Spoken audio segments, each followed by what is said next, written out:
Au nom du Père, et du Fils et du Saint-Esprit, Amen. La vérité vous rendra libre. C'est une parole de notre Seigneur. La vérité vous rendra libre. Pourquoi il est nécessaire de chose de chercher la vérité. Je voudrais mettre en exergue, au premier plan, cet aspect. Parce que nous qui cherchons celui qui est la vérité, il faut bien avoir en tête que nous ne devons pas être dans des approximations, dans des à peu près, nous devons aimer la vérité, la rechercher de tout notre cœur. La vérité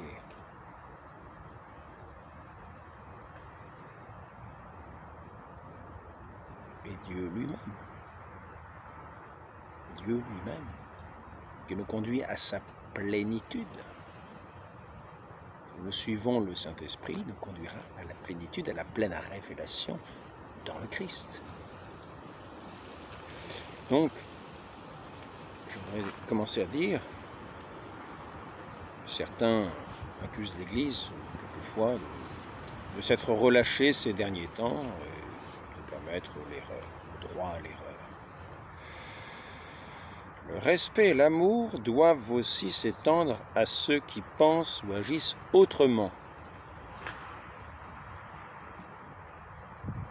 etc. Et on dit, alors, c'est dans JS 28, Gaudium Spes numéro 28, et le dialogue deviendra plus aisé. Le respect et l'amour doivent aussi s'étendre à ceux qui pensent et agissent autrement.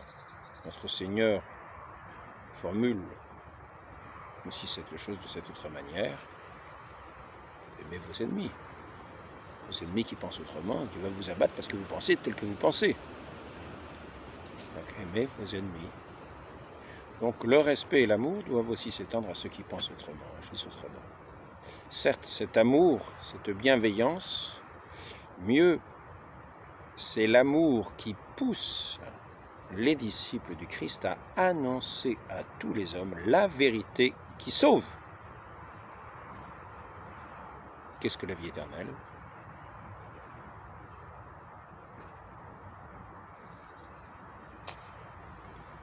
C'est de vous connaître, vous le seul vrai Dieu, et celui que vous avez envoyé, Jésus-Christ. C'est dans la connaissance du Fils.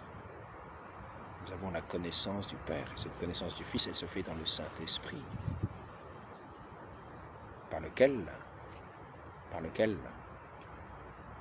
sans lequel, nul ne peut dire Jésus-Christ est Seigneur. C'est une vertu surnaturelle, vertu de foi. C'est avant tout l'œuvre de Dieu, que nous accueillons ou que nous rejetons. L'amour de la vérité. Qui a des oreilles pour entendre la vérité. Ce souffle du Saint-Esprit qui nous fait reconnaître notre Seigneur, notre Maître, celui qui est la vérité et qui est aussi, nous fait entrer dans sa connaissance, c'est-à-dire dans son amour plénier, infini. Il est la porte de ce royaume. Notre Seigneur est la porte de ce royaume. Pour y frapper, nous sommes invités avec la grâce, les grâces du Saint-Esprit.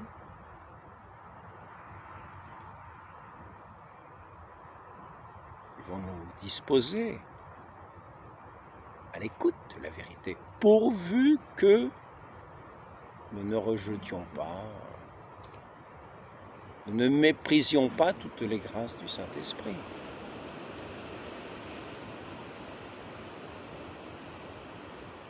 La vie qui se manifeste à nous dans ses aspects les plus divers. La vie qui frappe à notre porte. Celui qui est la vie et qui frappe à notre porte. Pour être dans nos vies ténébreuse, le plein jour. La vérité. Donc, certes, c'est l'amour, cette bienveillance, mieux, c'est l'amour qui pousse les disciples du Christ à annoncer à tous les hommes la vérité qui sauve. Mais on doit distinguer entre erreur, toujours à rejeter. Voilà, donc certains parlent d'un droit à l'erreur, que l'Église accorderait. Non, non. Ici, l'Église est très claire. Droit à l'erreur, on doit distinguer entre erreur toujours à rejeter et celui qui se trompe.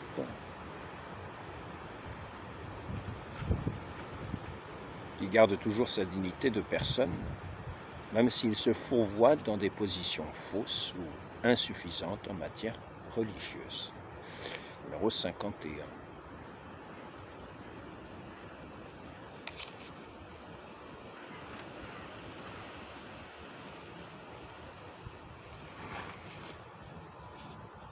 La foi, nous est-il dit ici, est une vertu par laquelle, vertu théologale, c'est le catéchisme numéro 1814, par laquelle nous croyons en Dieu et à tout ce qu'il nous a dit et révélé, et que la Sainte Église nous propose à croire parce qu'il est la vérité même.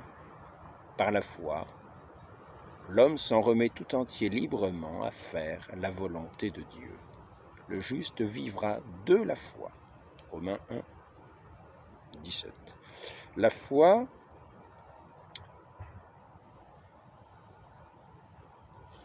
vive agit par la charité.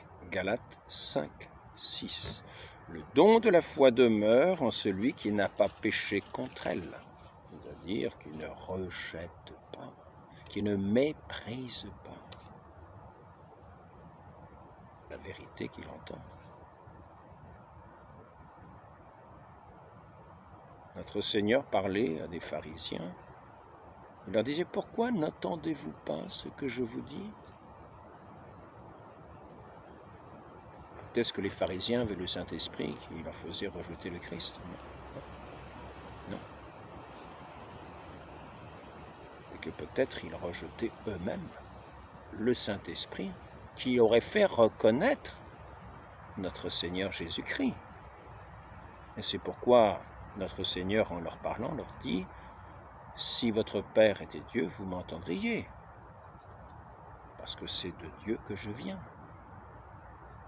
Et il leur ajoute un peu plus loin, pourquoi n'entendez-vous pas ce que je dis? Pourquoi n'avez-vous pas des oreilles pour entendre? Parce que votre Père, c'est le diable, leur dit-il. Il faut savoir qu'aujourd'hui, le monde d'aujourd'hui n'est pas grandement différent du monde d'hier. Il y a ceux qui entendent, ceux qui n'entendent pas, ceux qui connaissent parce qu'ils écoutent, parce qu'ils accordent foi à ce qu'ils entendent, à la parole éternelle qu'ils entendent. Foi en Dieu.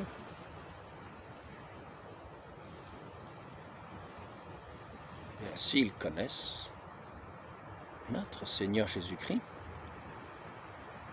parce qu'ils n'ont pas méprisé les dons du Saint-Esprit qui leur auraient fait reconnaître notre Seigneur dans le Christ et ses paroles. Le Saint-Esprit, notre Dieu, est tout-puissant, mais il respecte les créatures dans leur choix, dans leur volonté. Et c'est pourquoi nous aurons un jugement juste, vrai, qui correspondra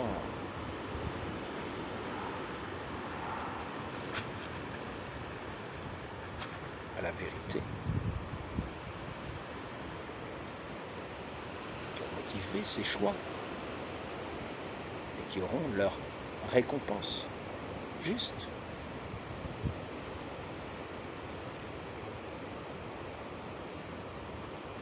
Ceux qui seront monter, monter comme par degrés dans cet amour de Dieu, par cette grâce qu'il donne à chacun,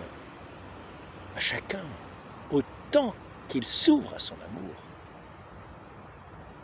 Cette couronne de gloire sera immense dans le ciel, mais pour ceux qui le rejettent, ce sera les ténèbres mortelles et éternelles. C'est pas ça que je veux dire. Je vais simplement aborder maintenant la question suivante. J'ai remarqué que depuis quelque temps, à la messe, je crois que c'est à partir des petits livrets « Prions en Église » qu'utilisent très souvent les prêtres, avoir entendu une façon de parler que je ne remarquais pas avant. Il y a quelque temps, je me souviens, parler de ceux qui étaient en purgatoire, pour lesquels on priait, parler des fidèles défunts, de ceux dont Dieu seul connaît la foi. Et là, voilà que tout d'un coup, depuis un mois, 2 mois, j'entends parler dans ces prières. Ça paraît anodin, mais c'est sur ce sujet que je veux parler, parce que il faut parler en vérité, veiller à la vérité, être des veilleurs de la vérité, participer à cette œuvre du Saint-Esprit dans son Église, qui est l'esprit de vérité. Par conséquent, soyons à l'écoute de cet esprit de vérité qui est l'esprit de Dieu, sachant que cette Église est fondée inébranlable et que nous pouvons avoir pleine confiance. Mais maintenant, il faut savoir que malgré tout, dans la bergerie peuvent s'introduire quelques loups ravissants pour séduire les brebis, quelques loups ravissants, quelques renards peut-être, pour ravager la vigne. Renards qui paraissent des animaux bien gentils, peut-être des séductions de l'esprit, mais qui viennent ravager la vigne du Seigneur, ravager ce qu'il peut y avoir de la foi dans les fidèles, pour la corrompre et leur faire perdre la connaissance finalement de leur Dieu, leur faire perdre petit à petit cette foi à laquelle nous devons adhérer.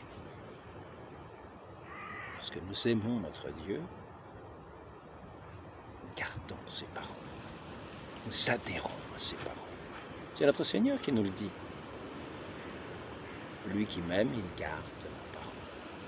Et c'est pourquoi l'enseigne, l'Église enseigne la parole du Christ, qui est le fondement de l'Église. L'Église fonde son enseignement sur l'enseignement même du Christ, sur ses paroles. On appelle les vérités de foi divine. Il y a les vérités de foi catholique, qui sont subordonnées aux vérités de foi divine, c'est-à-dire à ces paroles qui sont sorties directement de la bouche du Christ et sur lesquelles l'Église se fonde, est fondée. Et l'Église le reconnaît. Quand elle, dans un décret de Vatican II, elle reconnaît que cet enseignement du magistère est subordonné à cette parole divine.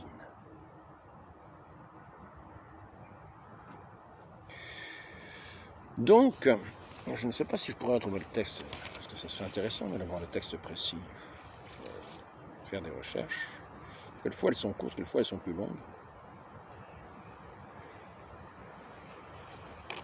On a peut-être une chance que ce soit assez rapide,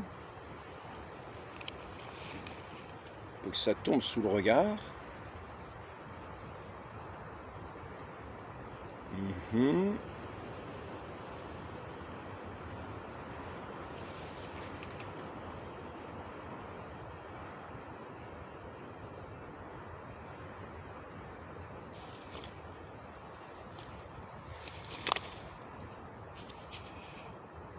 J'aurais dû penser et faire attention un petit peu avant.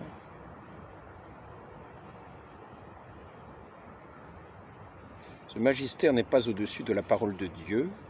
Il la sert, n'enseignant que ce qui a été transmis, puisqu'en vertu de l'ordre divin et de l'assistance du Saint-Esprit, il l'écoute pieusement, la garde religieusement, l'explique fidèlement. Parle de ce magistère. Magistère vivant de l'Église. Les fidèles doivent écouter. Car les promesses du Saint-Esprit. Qui vous écoute, m'écoute. Mais ce magistère reconnaît ici que ce magistère n'est pas au-dessus de la parole de Dieu, de celui qui est la vérité même. Notre Seigneur Jésus-Christ, je suis le chemin, la vérité, la vie. Donc c'est la constitution de Vatican, une constitution de Vatican II sur la révélation divine qui rappelle que la charge d'interpréter authentiquement la parole de Dieu, écrite ou transmise, a été confiée au seul magistère vivant de l'Église dont l'autorité s'exerce au nom du Christ. Cependant, le même constitution ajoute ce qui suit: ce magistère n'est pas au-dessus de la parole de Dieu. Il la sert, n'enseignant que ce qui a été transmis, puisqu'en vertu de l'ordre divin et de l'assistance du Saint-Esprit, il l'écoute pieusement, la garde religieusement, l'explique fidèlement. Donc j'en reviens.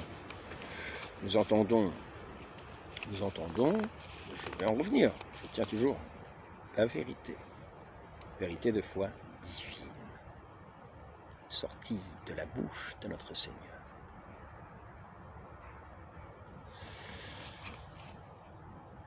Qui a envoyé son Église prêcher par toute la terre, annoncer l'Évangile à toute créature, avec l'assistance du Saint-Esprit, qui parle à ses apôtres, qu'il envoie par le monde entier, avec ce pasteur qu'il a établi, Pierre, sois le berger de mes brebis, j'ai prié pour que ta foi ne défaille pas. Donc nous sommes assurés, cette Église, il est dit que les portes de l'enfer ne prévaudront pas contre elle jusqu'à la consommation des siècles, car notre Seigneur sera toujours présent avec elle.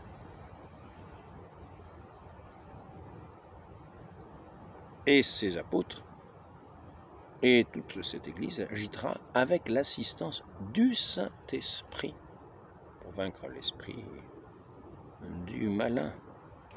Donc nous n'avons rien à craindre, l'Église n'a rien à craindre de se défendrer un jour ou l'autre, une fin du monde. Non, non, non. C'est la toute-puissance de Dieu qui s'exerce en elle. Et nous devons avoir foi en la providence, parce que justement nous croyons à la toute-puissance de Dieu. Plus puissante que toutes les sectes, que toutes les loges, que tous les diabolotins cachés ici ou là. Donc nous devons être assurés, avoir une oreille qui sache écouter, nous fidèles, l'enseignement certain du magistère. L'enseignement, c'est-à-dire ce qui est donné pour enseignement, chose connue, à tenir de foi. Catholique, à tenir de foi. Donc, c'est intéressant. Maintenant, je tiens à revenir à ce que j'entendais dire pendant la messe. J'ai remarqué la chose suivante, c'est que de plus en plus, on entend de moins en moins. Ça fait un mois ou deux, je remarque ça, c'est pour ça, c'est l'objet de l'entretien un petit peu. Ça fera peut-être réfléchir ceux qui l'entendent. Je veux que cet entretien soit surtout une invitation à la réflexion, à voir justement quel est l'enseignement de l'Église et à distinguer ce qui est enseignement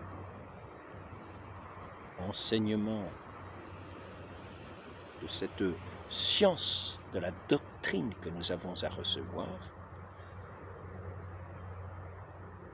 Ça va faire des distinctions avec ce qui n'est justement déclaré comme étant pas vraiment enseignement, que l'Église déclare comme tel. Donc, afin de ne pas se tromper, afin de ne pas corrompre sa foi, afin de ne pas tirer des conclusions hâtives sur quantité de sujets, comme une ficelle qu'on tirerait, une pelote de laine, tirerait les conclusions avec un présupposé faussé, en tenant pour enseignement de l'Église ce qui n'est pas enseignement.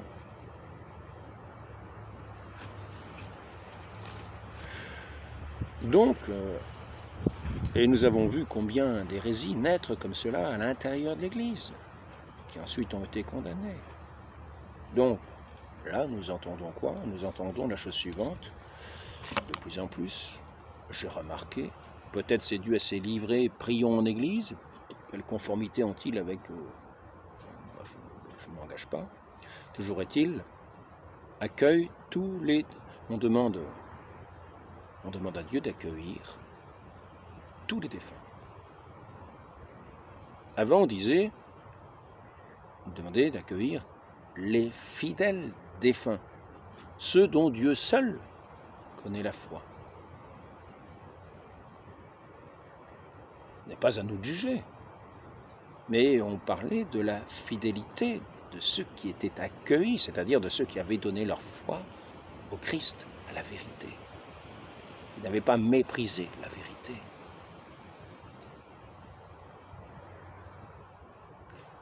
Maintenant, à dire accueille tous les défunts, cela, je dois dire, me semble pour ma part étrange, car il est énoncé, il suffit de voir le catéchisme, que malheureusement, les âmes qui n'ont pas cette foi, qui meurent en péché mortel, se trouvent en enfer. Et ils font partie des défunts. Quand on dit tous les défunts, cela les inclut. Quelle est cette prière qui inclut les âmes qui sont en enfer? Eh bien, c'est-à-dire qu'il n'y a personne en enfer. Et que finalement, tous ceux qui sont sur la terre et qui meurent, ont la foi. La foi par laquelle ils sont faits enfants de Dieu et donc entrent dans sa pleine lumière, dans l'héritage céleste, cette connaissance de notre Dieu, cette pleine connaissance qui est dans le Christ, que pourtant si peu de gens semblent connaître aujourd'hui, qu'il est pourtant si facile de connaître dès qu'on entend son nom, sous l'impulsion du Saint-Esprit qui reconnaît le Seigneur. Car je rappelle la chose suivante. On peut très bien dire, je ne connais pas, mais pour quelle raison ne connaît-on pas? Pour quelle raison semble-t-on ne pas connaître celui qui est notre Dieu, qui a donné sa vie il y a 2000 ans sur une croix, que l'on voit à tous les coins de rue, de moins en moins, puisque souvent ils sont abattus, des calvaires, des églises. Qui n'a pas vu des églises ne s'est pas interrogé, qui n'a pas vu aujourd'hui dans ce monde de la communication, qui n'a pas entendu parler de notre Seigneur Jésus-Christ, entendu parler. Et avec la mouvance du Saint-Esprit à qui rien n'est impossible, de le faire reconnaître son Seigneur et son Dieu.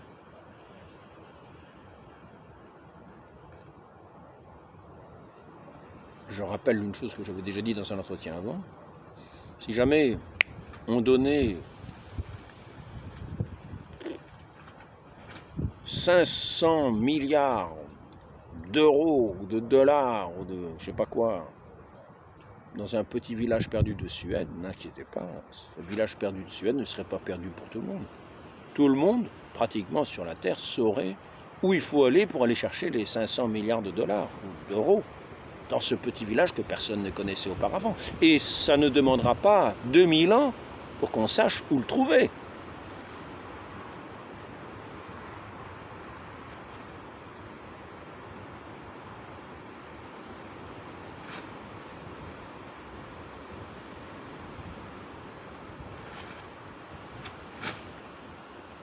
Donc souvent, lorsqu'on dit « je ne connais pas »,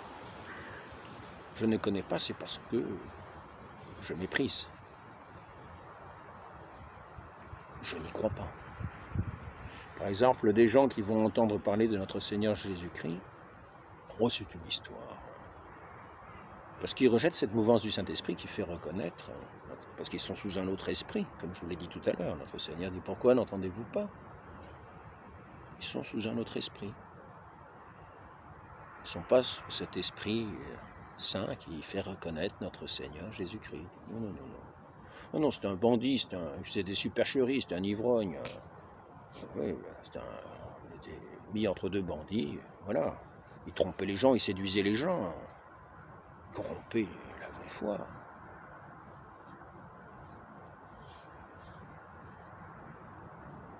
Je n'y crois pas. Donc la parole qui va être dite à son sujet, elle va passer là, et on dira, ah ben je ne le connais pas, ah ben je ne le connaissais pas, ah ben je ne connaissais pas. Donc, que dit notre Seigneur à ce sujet? À tous ces gens qui ne connaissent pas, parce qu'ils ne croient pas, parce qu'ils n'écoutent pas, volontairement, parce qu'ils rejettent les mouvements du Saint-Esprit qui leur feraient ouvrir l'oreille et entendre ce qui concerne notre Seigneur. Parce qu'ils ont toutes sortes d'intérêts.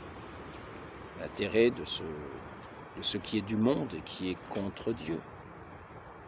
Le prince de ce monde. Pourquoi n'entendez-vous pas ce que je dis?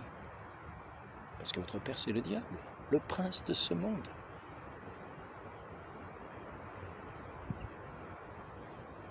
Revenons à ces choses élémentaires. C'est notre Seigneur qui parle ainsi aux pharisiens. Revenons à ces choses élémentaires.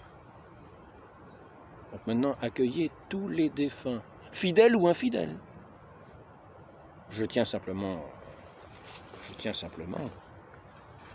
à redire ce que dit le catéchisme de l'Église à ce sujet de la foi. Nécessité de la foi, numéro 161. Croire en Jésus-Christ et en celui qui l'a envoyé pour notre salut est nécessaire pour obtenir ce salut. Parce que sans la foi, il est impossible de